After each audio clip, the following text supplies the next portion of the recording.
Do you want the world to think of you as the guy with half a beard? This is premium cable, not a sci-fi original with a $5 budget. Chris is very image-conscious, I joke, trying to melt the awkward tension Greta injected. She's always talking about her image. I bet she runs every photo she takes past her publicist before posting it. Remember that time he tried to bring socks with sandals into style? It was my first time in New York in fall, Chris says. I only brought one pair of shoes and my girlfriend had a migraine. Someone had to run to the drugstore, and I didn't want my toes to get frostbite and drop off on the way. But think how impressed she was by your heroic sacrifice, I point out. Is she coming to the first reads party tomorrow? Probably. He angles his coffee mug to drink without smudging his lips. Did we figure out the food? Dad texted he made cupcakes. I ordered from that shrimp barbecue place. I don't want to volunteer the cast as test subjects for Will's baking. Got your wig, says a makeup technician, offering Chris a model head covered in foot-long silky black curls. He snorts. You've made me wear those for 5 seasons, and they always look terrible.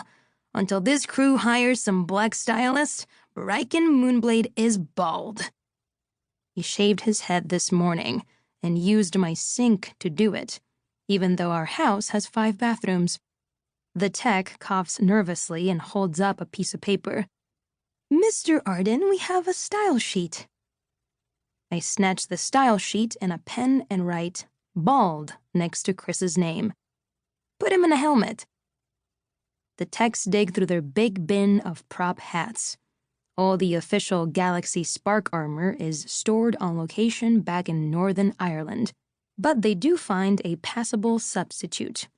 A spray-painted bowl with molded plastic panels on the sides and a thick leather chin strap, left over from Season 3's promo shoot. Chris mimes pouring his open bag of Doritos inside, laughs, and puts it on his head. I snatch the Doritos bag off his knee while he's busy. Chris and I fumble for the chips until the contents spill across the floor in a tide of orange powder. Stop, Greta whispers. She hasn't moved her chair so much as an inch all this time.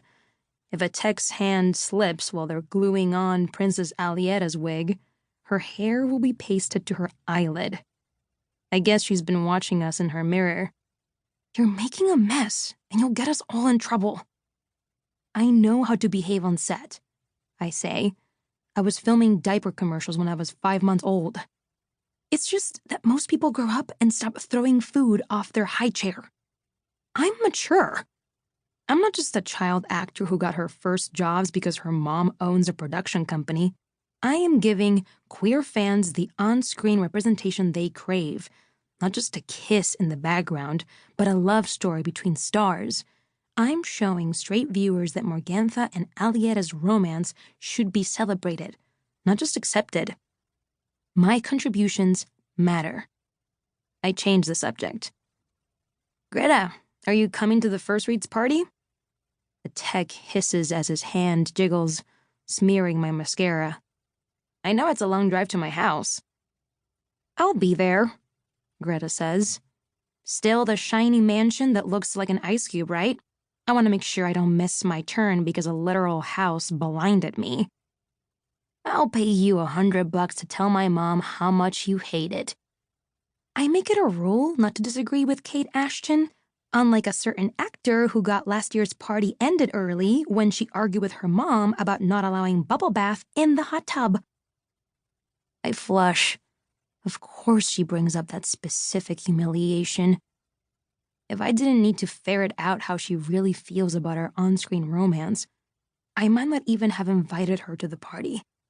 I don't need her high and mighty attitude around when the LA-based cast gathers to read the Season 6 scripts. Learning where Peter and Wes are steering my story will be stressful enough without Greta criticizing me for breathing wrong. My phone dings as an email lands in my inbox. The subject line: Confidential, confidential, confidential. A password-protected attachment. The Season 6 script.